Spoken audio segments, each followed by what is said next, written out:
Again, part of the change in how we think about where we're going in education and how we're going to get there. Was that a change in how we used to raise our kids? As I'm seeing it, you're saying some kind of second education, because back in my day, college was your only option. Yeah, you go get your 4-year degree and that's what you do. Right. Are we thinking outside that now? Oh, absolutely. Absolutely. Yeah. Is it acceptable to look at different options then? Well, let me ask you, turn that question back to you. You have children in the school system. Is it acceptable for you as a parent to say, my kid might not go to a university a university program? Okay, but wait a minute. Do you want to hear my real answer? Sure. I'm scared to say anything, but no, you have to go to college, Lexi. Uh-huh. But why? Why is that? Because that's what I had to do. I understand. And it got you where? At 45, looking for a new life.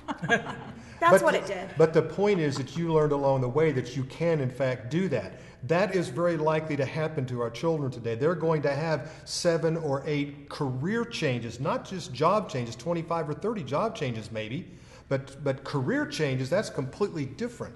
It's not a new way to think about it, but it's an acknowledgement that we have to be prepared for that. Right. And sorry. No, go ahead. And we have to prepare kids in our K through 12 system that they can adapt to that. So even though they need that content and they need a solid foundation in reading and math and science and social studies and all the others, they have to be flexible and be able to adapt. Is that not the key? My whole life. Absolutely.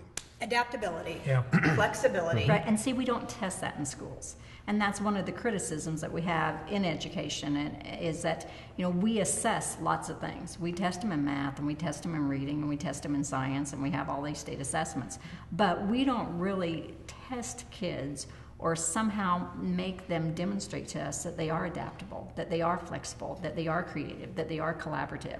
And that's really part of what Steve has been doing for years and years, is just hammering that home of we need to make education relevant. And relevancy is very difficult in the structure that we have now, which is going back to me asking you, how are your kids' classrooms set up?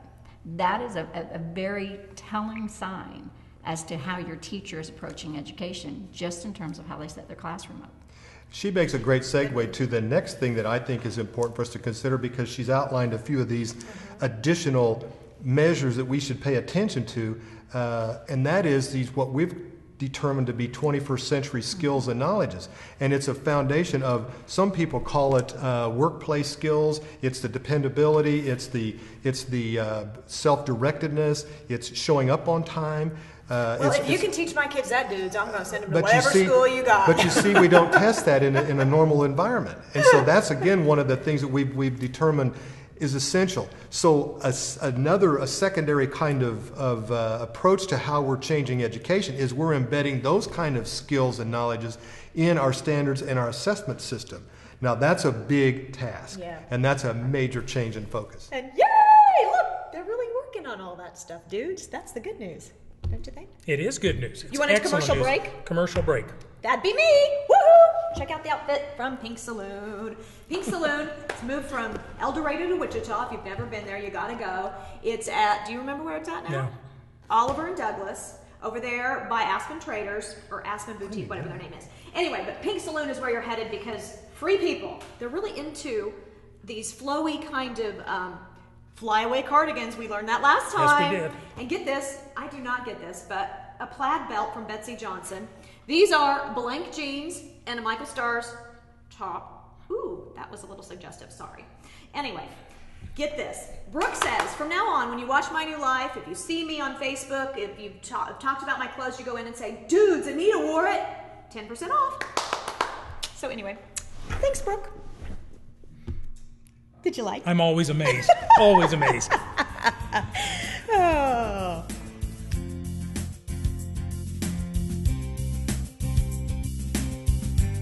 Dr. Diane DeBacker, who is our Deputy Commissioner of Education here in Kansas, and Bill Hagerman, who's Superintendent of USD 309. If you don't know what number that would be, that'd be Nickerson South Hutch. So thanks for being with us. These are the folks who are molding our education system, and that's what I didn't get. It's ever evolving, just like we are. Just like us. Yeah, I have a question for Bill.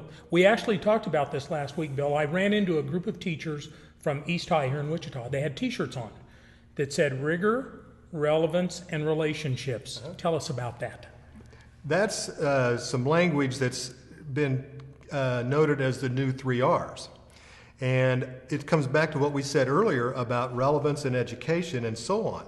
In my opinion, and I've said this for a long time, they're in the wrong order. Because I think in today's school and district settings, it's the relationships that are created first. If you have a school like East High, or pick another one where you have several hundred to 1,000 or 2 kids, how do you possibly have a relationship with anybody in that school? You may have a few little groups. Teachers have a hard time with that unless you break that down to a smaller group where you can actually have relationships. You build that trusting relationship with a teacher and a significantly adult with a child. That's the beginning of it. Then the relevance is next.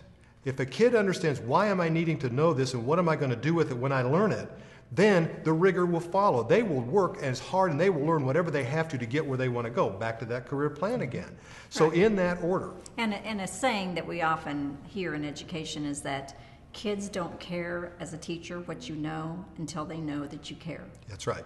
And until you have that relationship with a student, and for many, I mean, there are some students who are just driven to that. And Steve, you often tell the story about the college classroom. I don't know if you've told it here before or not.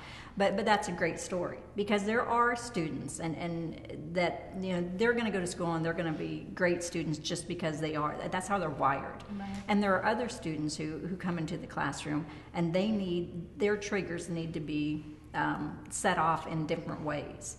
And oftentimes that's the relationship with the teacher. I know my daughter, that's the first thing she talks about is, Mrs. Wendell, I love her. I mean, and you can see what's happening. That's right. Right, and ask her why she loves her. I think because they joke around and stuff. Right, but it's probably not because she's the smart, and she may be the smartest teacher. But if you ask kids who their favorite teacher is and why that's their favorite teacher, it's never because, oh, they're really smart. They know social studies inside and out. It's because they're cool, they talk to me, they ask me about my football game, they'll ask me about what I did this weekend. Relationship. They know if Exactly. I'm down. Yeah, it's that whole relationship part. So Bill's right. You know, the rigor, relevance, and relationship, the 3 R's that we've heard about for a long time. You know, I don't know if they're in any particular order, but relationships come first. And how do we teach that? I want to switch gears a little bit to the career planning, because in my new life, so many of us, whether it's those of us with degrees and who have already gone down a path and apparently extinguished that and are starting over, or if it's kids trying to decide, what am I going to do with this life?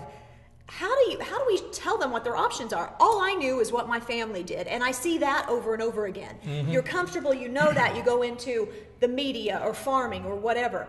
How do we know the vast different varieties of things that are out there, and how do you show my kids what her options really are? Well, there's some tools that have come into place. Things like there's a tool out there called the Kansas Career Pipeline, for example. That we talk about every week. Okay. We do. It's a very useful tool to begin that process as early as in the grade school years. So really? Yes, it's a tool designed to begin the conversation there. That's one way to do that. It's being intentional about it is the second way, and I think it matters not what the tools are unless you're intentional about using them, and I think that's the same regardless of what we're talking about. But I think that's one way. Another thing that's happened that's very significant is that there is a much higher level of concern on the part of not only parents but grandparents. I rarely have a conversation with anyone about the career pipeline until the next thing that happens is they begin to tell me their story. And it's either the story about them personally, a child, or someone that's very significant in their life that has a story to tell about being disconnected and kind of floundering around for a while and then discovering what their life really should be about. And it's always about, I finally figured out what I want to do. And, you know, now some of us never figured that out, Steve. I mean, are you pointing at him or me? Well, both of us over here. I understand that. But the truth is, it's rare that you don't find someone that doesn't have a story that says, if we would have just had something like, for example, the career pipeline. And there are other tools besides that, but that's one that we happen to have been involved with. But and I'm not criticizing the career pipeline because I think it's a fantastic tool, but I'm going to use my son as an example. He took the CUTR, the assessment, in 7th grade. He's now a sophomore. The school district